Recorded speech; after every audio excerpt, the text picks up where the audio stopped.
Belgium that he was trying to do this and that service and things weren't working out. And he said, usually I can see the hand of Krishna in my life, but sometimes things happen and I just say, why? Is it wrong to try to understand why? It's very nice purport. This is from Canto 7, Chapter 2. This is text 39. This is when Hiranyakashipu is instructing his relatives. It says, one cannot argue with the activities of the Supreme Personality of Godhead. The Lord is always free, and therefore he can protect and can also annihilate. He's not our order carrier. Whatever he likes, he will do. Therefore, he is the Supreme Lord.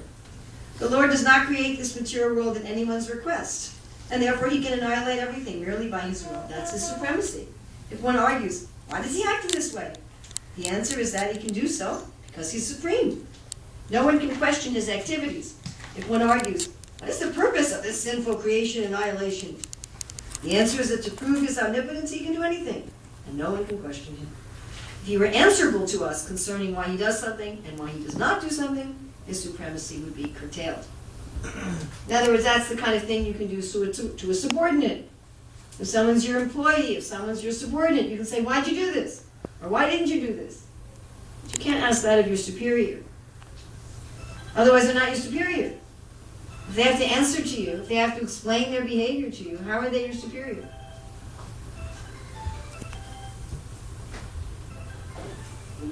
But we have this urge to know, to understand. Why do things happen? Of course, the Shastra does give us answers. And one of the main responses to why did you join the Hare Krishna movement is because it answered all my questions. It's one of the most commonly given reasons for becoming a member of the Hare Krishna movement. It explained everything. Okay, but does it explain every detail of everything that happens to you? No. Why did this specific thing happen? I'm trying to do something in Krishna's service. It's something that Prabhupada says he wants. It's something Krishna says he wants. I'm doing my hardest and it falls apart. Why did that happen? Did you want it, Lord? You said you wanted it. I did my best. Why did it happen? Oh. The Shastra doesn't give us an answer for that, does it? I mean, in general it does, but not that specific thing. And sometimes the answers may be revealed. Sometimes they may be revealed the next day or the next week. Oh, that's why that happened.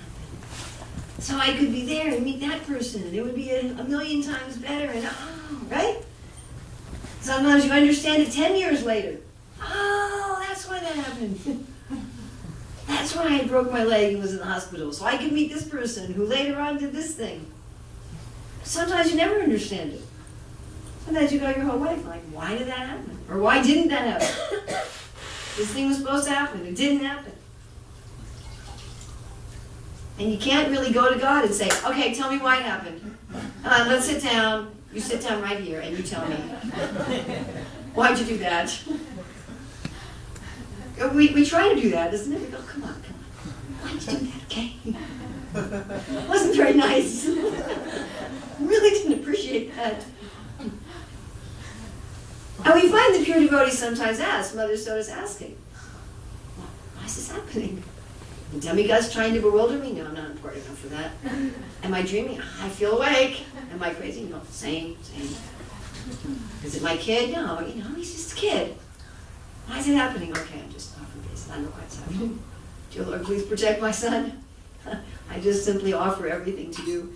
How much can we know? How much can we understand? It's not that Krishna's mean and he doesn't want to tell us. It's just how much can we understand? I dealt a lot with children, and sometimes the children ask, why do we have to do this? And you try to explain it to them, but sometimes they just can't understand. And sometimes you have to say to them, I've done my best to explain it to you. If you can't understand, you're going to have to explain.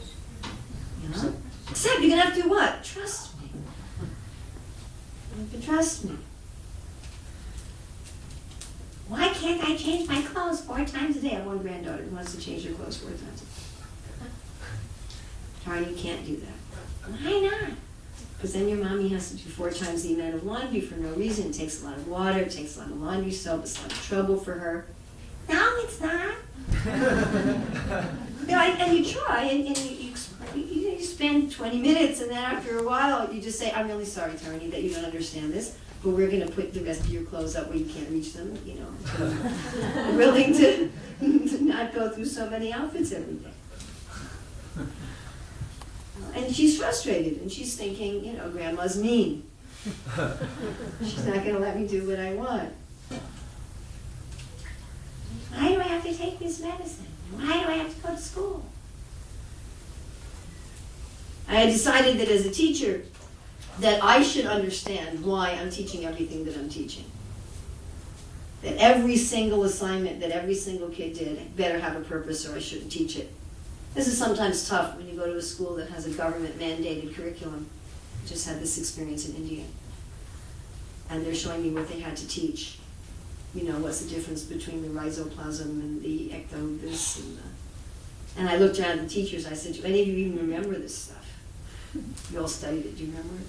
Do you use it? But I thought as a teacher I should know, why am I teaching all this? But sometimes it's hard to explain it to the children. Also sometimes it's a step. For example, if you want to add fractions with different denominators, you all remember that stuff? If you want to add 2/4 and 1/2, you can't do it. So first you have to find equivalent fractions. You have to find that 1/2 is equal to 2/4, then you can add 2/4 and 2/4 and get 4/4 and get 1. But before you can add fractions with unlike denominators, you have to be able to find equivalent fractions so you can make the denominators the same. Do you all remember this? Are you all following anything that I'm saying?